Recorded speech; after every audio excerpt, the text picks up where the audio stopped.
My name is Heather Cox, and the emerging technology I chose to examine for this project is the interactive tool Nearpod. Nearpod, as mentioned, is interactive. It allows for teachers to provide content to students in various formats and gain student understanding through a wide array of assessments. Teachers create or download interactive presentations. They then share them with the students, and they can do that in real time or have students move through at their own pace.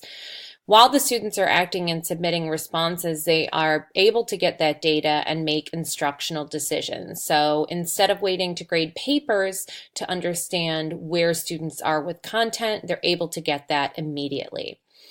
Nearpod aligns well with Fulton County's technology vision in their brand new strategic plan.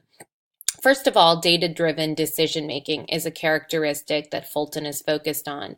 With Nearpod, you're able to get data immediately, and so teachers are able to make decisions and instructional moves based upon that information that they're obtaining as students are completing things. Excelling in a rapidly changing global society is another new focus for Fulton County, and by working with Nearpod and the different interactive lessons that are available, students are going to be able to do that. Differentiated resources is something that Fulton wants to focus on. It's part of their school strategic support model, and by using Nearpod, there are so many differentiated resources that we're going to talk about in this little presentation. And finally, student-focused learning. And so what Fulton is hoping takes place is that schools provide students with tools, strategies, and learning environments necessary to build essential skills to pursue their paths of choice. And Nearpod is definitely student-focused. It's going to provide different content. It's going to provide different ways to access that content, and it certainly meets all the needs of students throughout your school and your classroom. So who can and should use Nearpod? The greatest thing about Nearpod is that it's appropriate for students of all ages. You can get lessons for kindergarten. They have lessons that work with high schoolers and also professional development for teachers. So everybody is able to use Nearpod in some form or fashion, whether it's a downloaded lesson or a lesson that is created by the teacher. In addition, they have lessons that are available in English and Spanish, and they have lessons that are designed specifically for ELL students and supporting those needs instructionally. And we'll talk more about that later. Also, if purchased district-wide, students have access at home and at school, and that way they are able to get to it at any point in time, and they are not hindered in any way, shape, or form by having that access. What equipment and software is needed is pretty much anything that you've got. Nearpod works on every single device, so it doesn't matter if it is Android or iPhone. It doesn't matter if it is a desktop.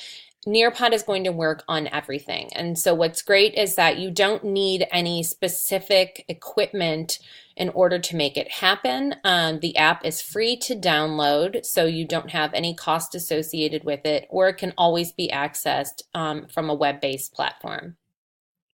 Technical support is phenomenal with Nearpod because you have a lot of different options to get that support. You can attend live webinars that give you information. There are instructional videos that people can watch on their own time and at their own pace. There are self-paced courses that you can go through if you're not somebody who wants to move through at the pace being given to you, but at your own pace.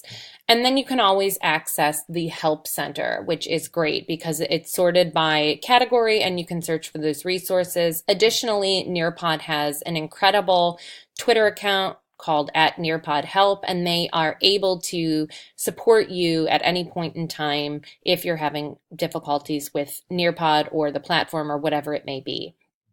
There are really no limitations to Nearpod, which is what's really great. It doesn't violate any safe, healthy, legal, or ethical issues. And they really strive to empower educators to create those learning experiences that are engaging and inspiring millions of students. So it's meant for all, and there's access for all when you're using Nearpod.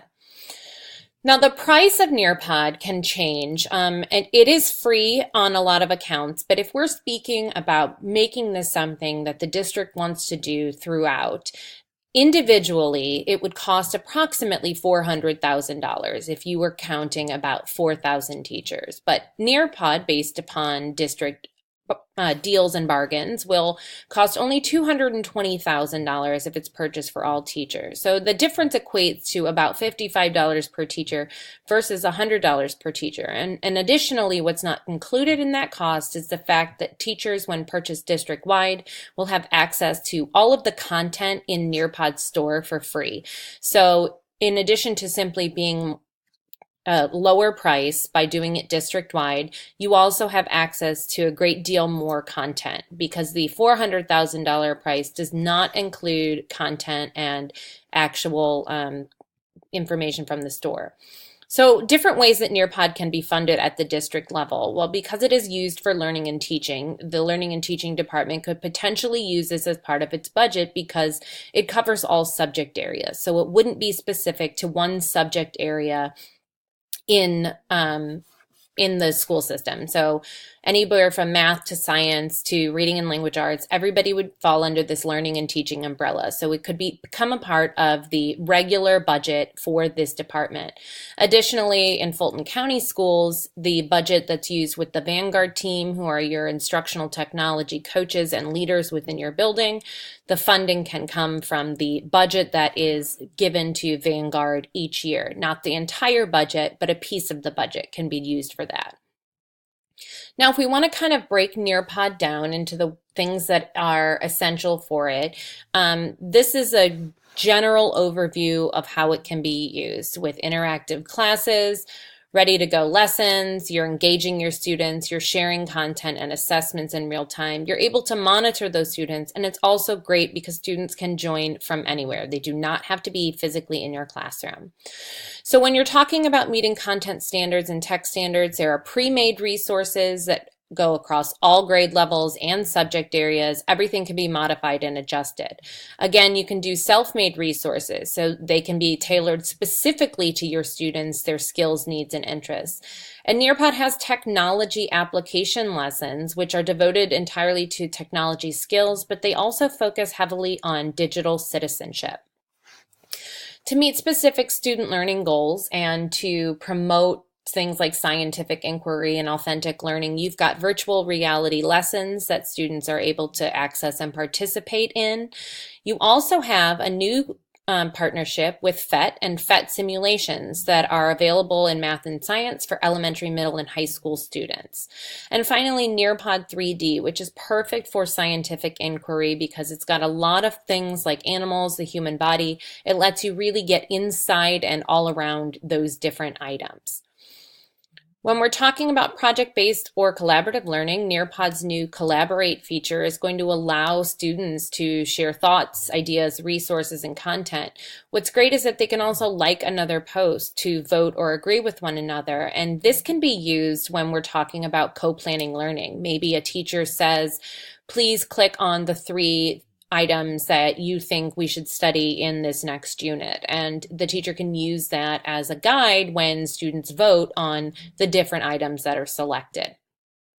When we talk about higher order thinking skills, every assessment available within Nearpod can be designed so that it's going to challenge students. So we've got open-ended questions, polls, quizzes, and draw it.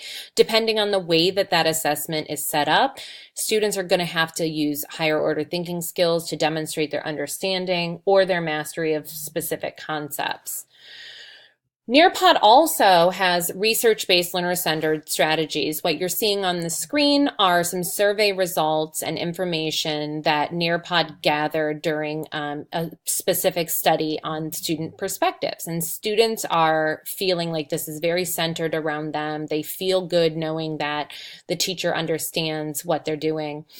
But Nearpod has also partnered with a lot of companies that are heavily based in research. And so you can see those on the screen. They have a lot of different collaborations so that these lessons are based in best practices and learner-centered strategies.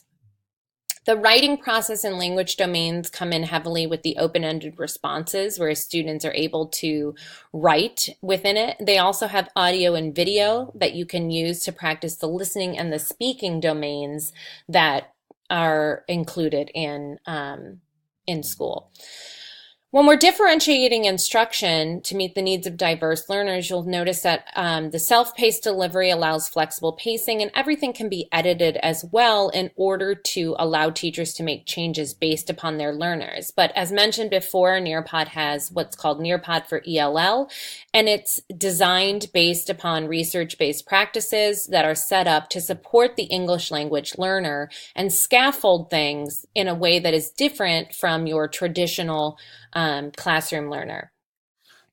So communication is another piece that meets all different categories with Nearpod. Students can collaborate within presentations, but they can stay connected and work through lessons outside of the classroom. Parents are able to stay connected with completed reports that are sent to them by the teacher for up-to-date assessment information. Peers using this are able to share lessons within their own community, so school and district libraries allow educators to share. And additionally, the larger community allows for collaboration among Nearpod members through Twitter and through other forms of sharing those lessons. There is research that highlights its effectiveness. You're seeing 2 case studies here where they are focused on reading comprehension and engagement. Student engagement is definitely a huge piece of what makes Nearpod effective because students are anxious and willing to continually work on this because it does not lose their focus. When you're implementing Nearpod, especially at a district level and specifically within Fulton County, there's Nearpod training that's offered by on-site trainers. They come out to support teachers with training basics.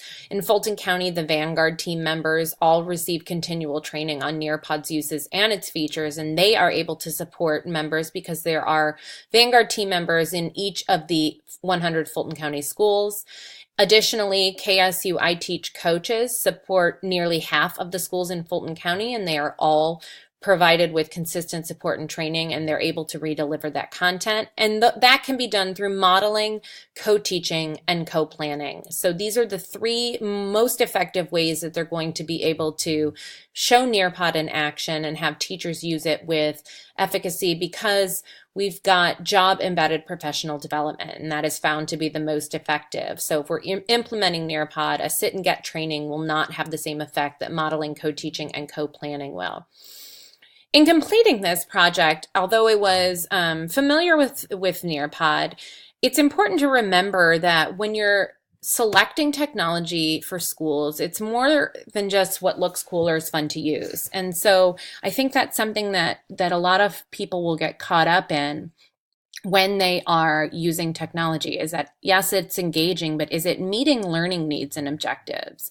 And it kind of, that feeds into the next reflection piece, is that there are a lot of options available out there with ed tech. And so it's essential that you make time to really understand what are you trying to accomplish before you make that choice. And to effectively implement, you have to have a plan of action to support the correct usage. Otherwise, it won't happen.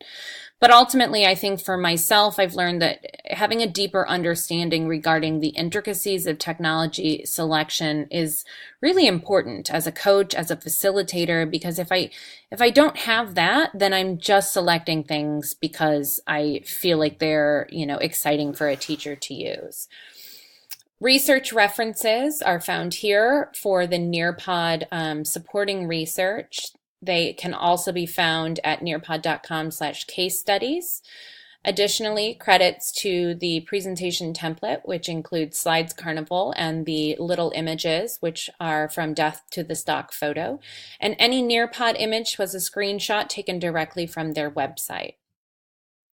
Thank you for listening to my presentation today. I hope you've learned something more about Nearpod and have had a great deal of questions answered.